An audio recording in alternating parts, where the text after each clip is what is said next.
We're looking at live footage right now, streaming. As we described, you see they have blocked off some of the streets to central Kiev. You know, Max, I want to ask you, Tuesday was the deadliest day since the crisis started. It's unlikely that any leader of a Western European country would still be in power if this happened in their countries. At least that's what some people are saying. I mean, what do you make of that?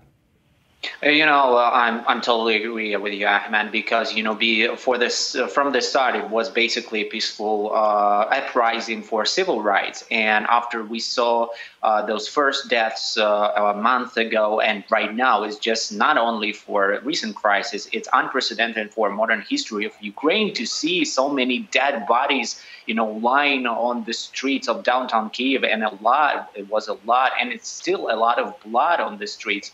So at this point, this crisis is getting more aggressive, and people are not there for human rights right now. They're there for basically strictly and purely anti-President Yanukovych, anti-government, and they will not go away. They will continue fighting until they will see all those people responsible for all those deaths persecuted. I want to ask you about the meeting between opposition leaders Vitaly Klitschko and Arseniy Yatsenyuk met with President Yanukovych, but failed to come to an agreement. This is what Klitschko had to say. President make proposal. All demonstrators have to go home and stop demonstration. I'm very unhappy because it was no discussion, and President don't want to listen.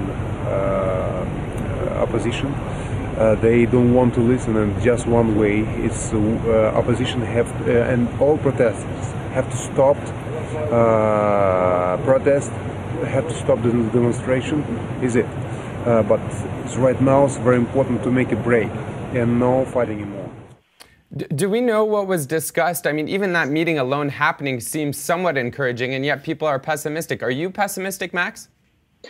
I don't want to be a pessimist, but unfortunately I am pessimistic because neither of sides, nor Yanukovych nor opposition, is ready to, go to some, to take some responsibility for what happened for that tragedy, because protesters are using firearms and police are using firearms, but neither side is not gonna, take responsibility for that. But it's especially important for President Yanukovych to take any kind of responsibility. And we saw this very, weird statement from Interior Ministry today that says basically that police are not using any firearms, and a lot of people were scratching their heads. So why the hell so many people killed on the streets if police weren't using? But there is a lot, you see this picture streaming from the central square, but the more horrifying story is developing right 2 blocks away from Independence Square, where a lot of thuggish people under cover from police